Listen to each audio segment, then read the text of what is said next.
Present next రాబోయే ఎలక్షన్‌లో ముఖ్యమంత్రిగా ఎవరు రావాలనుకుంటున్నారు మళ్ళీ? మరి జగన్ గారు జగన్ గారు. ఏమ్మా ఎందుకు జగన్ రావాలనుకుంటున్నారు మళ్ళీ?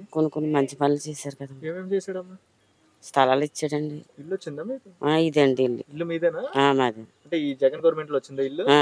పెట్టుకోగానే అందరికి అప్లై చేసి ఇచ్చేసారా? వెంటనే స్థలాలు పలికించారు. మీ పేరు మీద వచ్చిందా? మా పేరు మీద వచ్చింది. గంగా భవాని. గంగ. ఓకే. అంతా బాగానే జరుగుతుందా? అంతా బాగానే జరుగుతుంది. ఓకే. మళ్ళీ బోర్డు కూడా ఆలే వేస్తారా? అన్నీ వాళ్ళే వేసారండి. ఓకే. జగన్ గారు వచ్చారండి మొన్న. వచ్చినప్పుడు అన్నీ వేసారు. ఓకే. మళ్ళీ జగన్ రావాలని కోరుకుంటున్నారా? నమ్మకమా అభిమానమా జగన్ అంటే? నమ్మకం అండి. మరి గతంలో చంద్రబాబు నాయుడు గవర్నమెంట్ లో మీరు ఇల్లు అప్పుడు వచ్చాయమ్మా, మీకు ఇన్ని సౌకర్యాలు అప్పుడు గతంలో చంద్రబాబు నాయుడు గవర్నమెంట్ ఉందా? రాలేదండి, మాకైతే పలకలేదు. ఏం పలకలా. మరి సొంత చెల్లెలే వేరే పార్టీలో జాయిన్ అవుతుంది, జగన్ ఒంటరిగా ఉన్నాడు, ఒకటే ఉన్నాడు. ఈసారి ఎలా ఉంటది అంటారు? వాళ్ళ ఓటు అవుతారండి. ఒకటే అవుతారు. అయితే అన్ని సంక్షేమ పథకాలు ఏమైనా అందుతున్నాయా మరి? అన్ని జగన్ కట్టినవి అన్ని మాకు అందినాయండి. పథకాలు గవర్నమెంట్ నుంచి డబ్బులు ఏమైనా పొందారమ్మా? అదే లోన్ వేసారండి, ఇంటికి లోన్ వేసారు, అమ్మఒడి వేసారండి. అమ్మఒడి వేసారా? ఎన్నిసార్లు వేసారు అమ్మఒడి? 4 సంవత్సరాలు పడ్డాయండి. గతంలో ఇన్ని పథకాలు ఏమైనా వేసారా గతంలో చంద్రబాబు నాయుడు గవర్నమెంట్ లో మీకు పిల్లలు చదివించుకోవడానికి అమ్మఒడి? అప్పటికి మా చిన్నపిల్లలండి తెలదండి.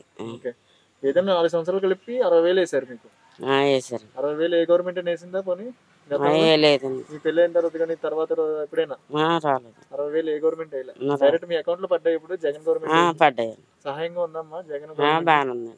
ఓకే. మళ్ళీ గెలిపించుకుంటారు జగన్ ని?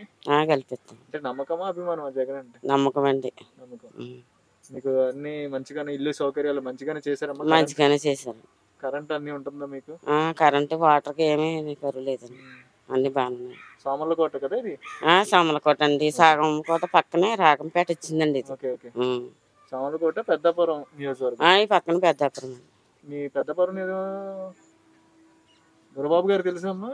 దొరబాబు గారు తెలుసండి. వచ్చారా మన ఊరికి ఎప్పుడైనా? వచ్చారండి. ఓకే. మళ్ళీ ఆయన రావాలనుకుంటున్నారు ఎమ్మెల్యేకి ఇక్కడ? ఆయన అయితే తెలదండి, పొలిటికల్ ఐడియా. ప్రజెంట్ అయితే అంత బాగానే ఉంది కదా? అంతా బాగా అన్ని అందుతున్నాయి కదా సంక్షేమ పథకాలు? అన్ని